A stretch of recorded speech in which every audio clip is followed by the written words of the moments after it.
My Leader for Learning philosophy consists of three main sections that I believe, if fully incorporated and well blended, will create a creative, caring, and collaborative school environment that will foster and encourage the development of lifelong learning amongst students and educators.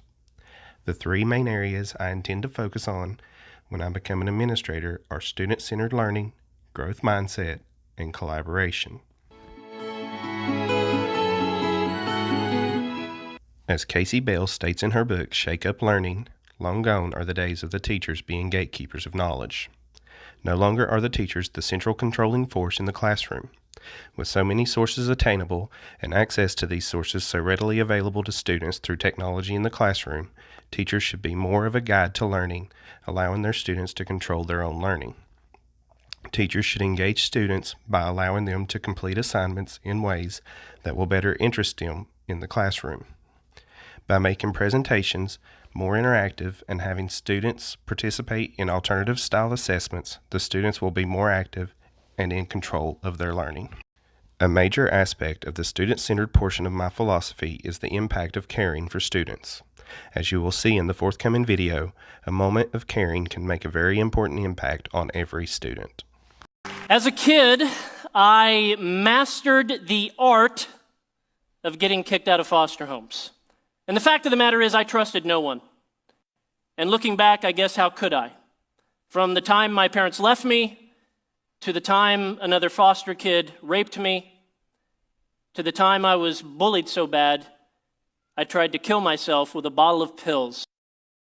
So I'm sitting in the van, in the driveway of this next home, preparing to meet Rodney and Christine from Yukon, Oklahoma. He looks in my eyes and says, "Son, you can keep causing problems, you can keep trying to mess up, you can keep pushing us away, you can keep trying to get us to kick you out of here, but you've got to get it through your thick head, son. We don't see you as a problem. We see you as an opportunity." You see, every kid is one caring adult away from being a success story. March 2015, Harvard's National Scientific Council on the Developing Child released this study saying, and I quote, "Every child who winds up doing well has had at least one stable and committed relationship with a supportive adult." My friend and mentor, Reggie Joyner from Atlanta, taught me to think about it this way. In this jar are 936 marbles. Each one of these marbles represents a single week from the birth of a kid until that kid turns 18 years old. You know, a 16-year-old, you got 104 marbles remaining. Right here, we are looking at time. In fact, you're looking at all the time or all of the weeks you have left to influence this kid, or this kid before they turn 18 and begin making critical life decisions without your presence. What matters isn't how much time you have left with a particular kid that you care about. What matters is what you do with that time left. I mean, consider how many weeks Rodney had left when he bailed me out of jail.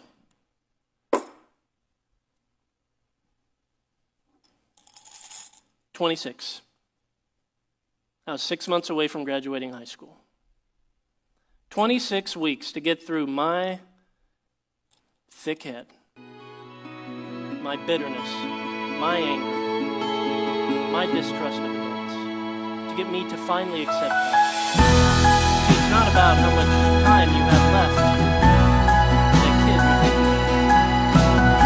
What matters is what you do with that time. If every kid truly is one caring adult, one Rodney, then the challenge is this. The difference between a statistic and a success story is you.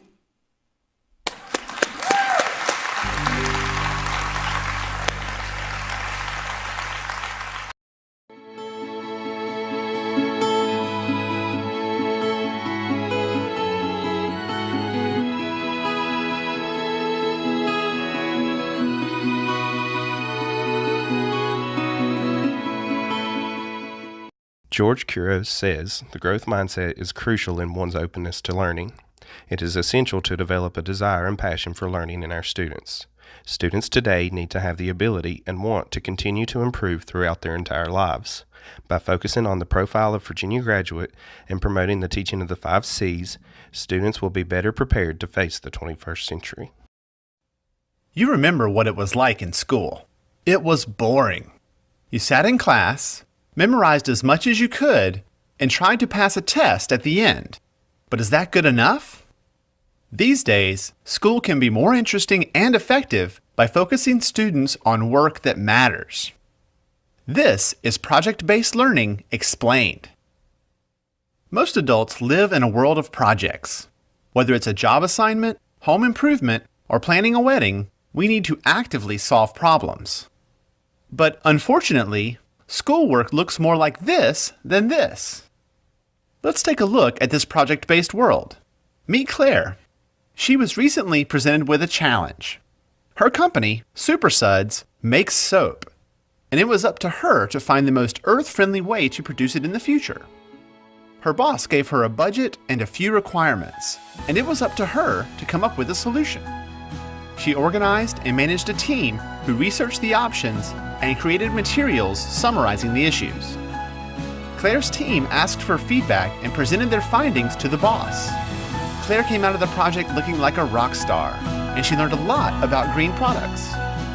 If you look closely, Claire's success involved critical thinking, collaboration, and communication, things that aren't often taught in traditional classrooms. The world needs more Claires, so how do we get them?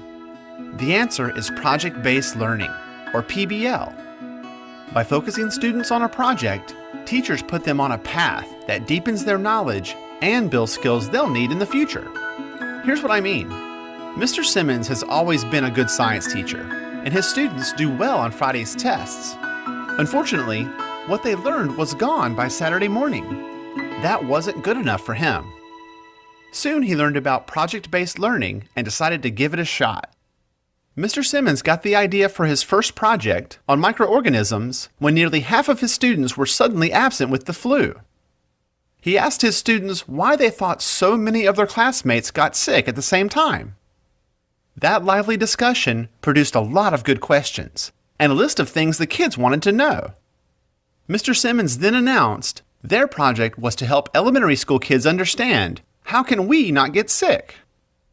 After dividing the class into teams, he got them started on the project.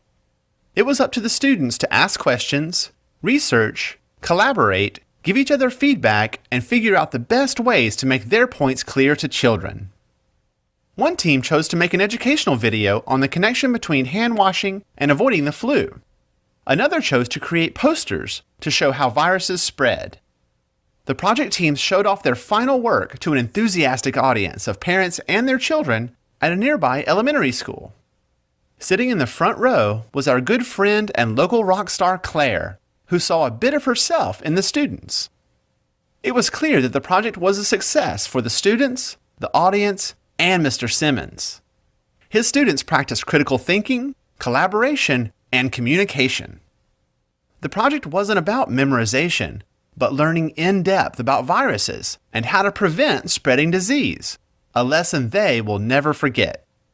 At the end of the presentation, Claire introduced herself to the students and told them that they were rock stars and that the world needs more people who can think like them.